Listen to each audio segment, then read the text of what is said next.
แปะได้ประปอนទំនើបមាននៅក្នុង tablet 14 inch ដាក់ SIM មើល YouTube មើល Netflix នៅក្នុងនឹងបានហ្មងរូបរាងខ្ជូតទាន់សម័យសំខាន់ជាឡានអគ្គិសនី 100% អត់ចាក់សាំងទេអស់បារម្ភរឿងសាំងឡើងថ្លៃបងអូនជួយរើសពណ៌ខ្ញុំតិចមើលគួរយកពណ៌មួយណា Moonlight Grey ពណ៌ម្ឆា Milky Baby Blue ហើយនឹងស Classic J ពណ៌ស្អាតពេកសម្រាប់ចិត្តអត់បានសោះតែបងអូនកុំទាន់អា Contra Location ខ្ញុំថ្ងៃនេះខ្ញុំមិនមែនមកទិញឡានទេតែខ្ញុំថាស្វាគមន៍សមាជិកថ្មីហ្នឹងគឺស្វាគមន៍ brand រថយន្តអគ្គិសនីថ្មីចូលមកក្នុងទីផ្សារប្រទេសកម្ពុជាយើងហ្នឹងណាគឺ brand Neta និយាយទៅគឺខ្ញុំរងចាំយូរហើយគេល្បីណានៅថៃ brand ហ្នឹងហើយឥឡូវនេះក្រុមហ៊ុន SNKH បានផ្ដាច់មុខ brand Neta នេះមកខ្មែរយើងហើយអញ្ចឹងបើយើងទិញ brand ហ្នឹងជីមិនថាការថែទាំ service ជួសជុលអីផ្សេងៗគឺមានក្រុមហ៊ុនត្រឹមត្រូវនិយាយទៅខ្ញុំចាប់អារម្មណ៍រឿងរថយន្តអគ្គិសនីអត់ចាក់សាំងនេះតាំងពីយូរហើយបើបងអូនធ្លាប់មើលវីដេអូខ្ញុំកាលពីឆ្នាំ2021ការខ្ញុំធ្វើវីដេអូនៅថៃខ្ញុំធ្លាប់ធ្វើវីដេអូមួយទៅការតាំងពិព័រណ៍ឡាននៅបាងកកធំមួយដែលនៅក្នុងហ្នឹងគឺគេមាន brand ធំច្រើនដែលគេដាក់តាំងរថយន្តអគ្គិសនី 100% brand ធំភាគច្រើនហ្នឹងគឺមានឡានអគ្គិសនីយើងសាក់ទៅមើលមួយចង់ដឹងថាឡានអត់ប្រើសាំងហ្នឹងវាមិនវិញចូលមកអស់នេះតែបងអូនអើយតម្លៃគឺថាកប់ហ្មងពេលដើមមើលហ្នឹងគិតថាឡានអគ្គិសនីអនាគតទៅវាអាចទៅរួចដែរប៉ុន្តែសម្រាប់តាអ្នកដែលមានធនធានច្រើនអញ្ចឹងណាដោយសារតែតម្លៃគេគឺខ្ពស់ប៉ុន្តែបន្ទាប់មកនៅឆ្នាំ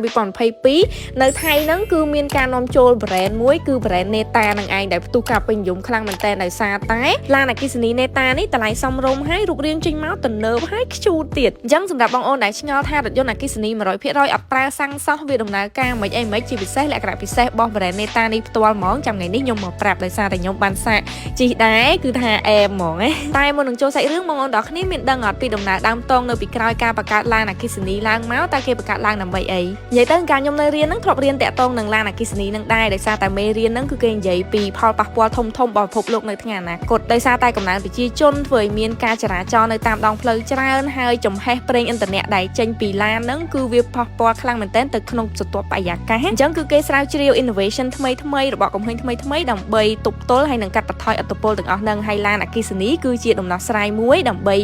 ដូចថាកាត់បន្ថយអាជាតិពុលនៅក្នុងបរិយាកាសហ្នឹងដែរប៉ុន្តែពេលរៀនហ្នឹងសម័យអត់ចេញទេឡានអត់ចាក់សាំងមិនទេហើយពេលហ្នឹងក៏គិតថាបើអាចទៅរួចក៏វាតតែ10 20ឆ្នាំអីទៀតបានកើតមានអញ្ចឹងណាប៉ុន្តែឥឡូវនេះទប់តែឆ្នាំ2025សោះឥឡូវយើងចាប់ផ្ដើមឃើញមានឡានអគ្គិសនី brand ធំតូចជាច្រើនដែលនៅក្នុងទីផ្សារអញ្ចឹងណាអញ្ចឹងបានន័យថាពិភពលោកយើងគឺថាវិវត្តលឿនខ្លាំងមែនតើហើយឡានអគ្គិសនី ម៉ាក Neta នេះមាន model ច្រើនហើយ model ដែលខ្ញុំបង្ហាញនេះឈ្មោះថា Neta Aya និយាយទៅគាត់តែលើឈ្មោះចេញមកបែបខ្ជូតប៉ុន្តែទាន់សម័យបងអូនប្រកាសជាឆ្ងល់ហើយឡានអគ្គិសនីអញ្ចឹងជិះបានប៉ុន្មានគីឡូសម្រាប់ឡាន Neta Aya នេះគឺអាចជិះបាន401គីឡូម៉ែត្រជិះបានឆ្ងាយដែរហើយបើសាកថ្ម1នាទីយើងអាចជិះបាន7គីឡូម៉ែត្រអញ្ចឹងចម្ងាយ100គីឡូម៉ែត្រយើងចំណាយអស់ប្រហែលជា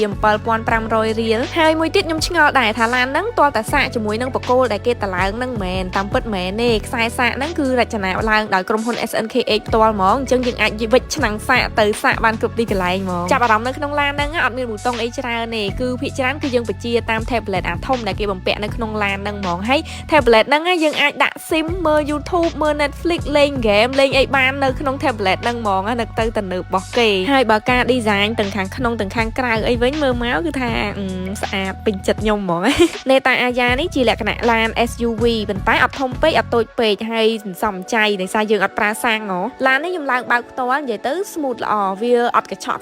ហើយមួយទៀតចកូតគឺធូរនិយាយទៅសមមួយស្រីហ្មងពេលដែលជិះទៅដូចថាស្រួលបត់ស្រួលទៅណាមកណាអីចឹងណាបើបានដូចថាដាក់ trip ទៅកពតទៅអីគឺ trip អីចឹងអូយអែមខ្លាំងហ្មងហើយកន្លែងស្ថានីយ៍សាកថ្មឡានអគ្គិសនីនេះនិយាយទៅគឺគេ set up នៅក្នុង tablet នឹងឲ្យយើងមើលហ្មងថាកន្លែងណាដែលនៅចិត្តយើងជាងគេអញ្ចឹងណានិយាយទៅភាគច្រើនតាម PTT Tela Total អីហ្នឹងគឺគេចាប់ដើមតឡើងច្រើនហើយកន្លែងសាកថ្ម fast charge ហើយបើនិយាយពីតម្លៃឡាននេះវិញបងអូនគិតថាប៉ុន្មានដែរនិយាយទៅតម្លៃឡាននេះគឺ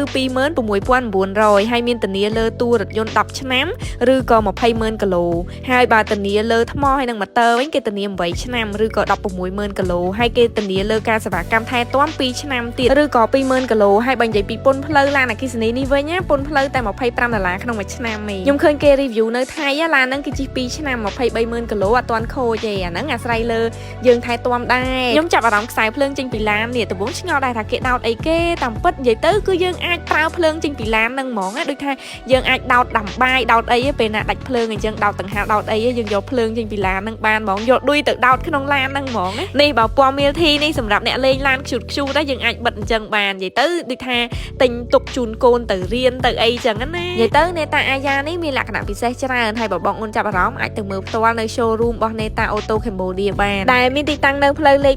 598ជាប់របងភូមិគ្រឹះឯកឧត្តមជាសភារានៅសង្កាត់ទួលសង្កែទី2ខណ្ឌឫស្សីកែវឬក៏តាក់ទងសួរព័ត៌មានតាមលេខទូរស័ព្ទដែលខ្ញុំបានដាក់នេះក៏បានដែរហើយមួយទៀតណាបើសិនជាបងអូនកក់ពីឥឡូវហ្នឹងទៅយើងនឹងបានទៅលេងទីក្រុងសៀងហៃហើយជាពិសេសហ្នឹងទៅមើលទីស្នាក់ការកដាលនិងរោងចក្រធំផលិតរថយន្ត Neta ផ្ទាល់តែម្ដងអូខេអញ្ចឹងមើលមកដល់កន្លែងនេះចង់សួរបងអូនថាបងអូនយល់យ៉ាងណាដែរចំពោះរថយន្តអគ្គិសនីដែលអត់ប្រើសាំងបែបនេះរថយន្តបន្ទាប់របស់បងអូនអរគ្នាឬក៏រថយន្តរបស់កូនរបស់បងអូនអរគ្នាអាចជាឡានអគ្គិសនីអត់ប្រើសាំងអញ្ចឹងអត់បើសម្រាប់ខ្ញុំគិតថា